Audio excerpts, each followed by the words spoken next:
নেপালের সাবেক প্রধানমন্ত্রী কেপি শর্মা ওলিকে গ্রেপ্তার করেছে দেশটির পুলিশ। স্থানীয় সময় শনিবার ভোরে কাঠমান্ডুর নিজের বাসভবন থেকে এই কমিউনিস্ট নেতাকে গ্রেপ্তার করা হয়। খবর ব্রিটিশ গণমাধ্যম গার্ডিয়ানের। গত বছরের সেপ্টেম্বর মাসে দেশটিতে চলা বিক্ষোভের সময় ডজন খানেক মানুষের মৃত্যুর ঘটনায় তার সম্পৃক্ততার অভিযোগে তাকে আটক করা হয়। জীবন অবাক না করলে কে করবে? 28% মিল্ক ফ্যাটের অবাক করার সাথে ফ্রেশ মিল্ক পাউডার। জীবন অবাক করুক প্রতিদিন।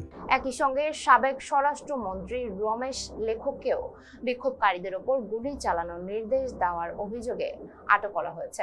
নেপালের বর্তমান স্বরাষ্ট্রমন্ত্রী সুদন গুরং সামাজিক মাধ্যমে গ্রেপ্তারের কথা জানান। তিনি বলেন, আইনের ঊর্ধ্বে কেউ নয়। আমরা সাবেক প্রধানমন্ত্রী কেপি শর্মা ওলি এবং সাবেক স্বরাষ্ট্রমন্ত্রী রমেশ লেখককে আটক করেছি। এটি কারো বিরুদ্ধে প্রতিশোধ নয়, বরং ন্যায় বিচারের সূচনা।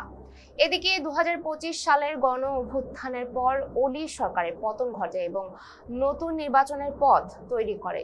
5 মার্চের সংসদীয় ওই নির্বাচনের র্যাপার থেকে রাজনীতিবিদ হয়ে ওঠা বালেন শাহ জয়লাভ করেন এবং গতকাল শুক্রবার প্রধানমন্ত্রী হিসেবে শপথ নেন।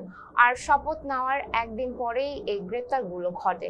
এর আগে প্রধানমন্ত্রী শাহ এবং স্বরাষ্ট্রমন্ত্রী গুরং নিহত ও আহতদের জন্য ন্যায় বিচারের প্রতিশ্রুতি দিয়েছিলেন। সরকার সমর্থিত এক প্রতিবেদনে এই প্রাণঘাতী আন্দোলনের ঘটনায় সংশ্লিষ্ট কর্মকর্তাদের বিচারের সুপারিশ করা হয়েছে। প্রতিবেদনটিতে বলা হয়, গুলি চালানোর সরাসরি নির্দেশের প্রমাণ পাওয়া যায়নি, তবে অভিযোগ করা হয়েছে যে গুলি বন্ধ বা নিয়ন্ত্রণে কোনো উদ্যোগ নেওয়া হয়নি এবং তাদের অবহেলার কারণে অপ্রাপ্তবয়স্করাও প্রাণ হারায়। উল্লেখ্য, জেন জেড কর্মীদের নেতৃত্বে হওয়া এই আন্দোলনের ফলে 12 সেপ্টেম্বর নেপালের প্রথম নারী প্রধানমন্ত্রী হিসেবে অবসরপ্রাপ্ত সুপ্রিম কোর্টের বিচারপতি সুশীলা কার্কিকে নিয়োগ দেওয়া হয়, যিনি নির্বাচন পর্যন্ত অন্তর্বর্তীকালীন সময়ে দায়িত্ব পালন করেন। এতক্ষণ সঙ্গে ছিলাম আমি সুমাইয়া হক তনি। সাথে থাকার জন্য ধন্যবাদ।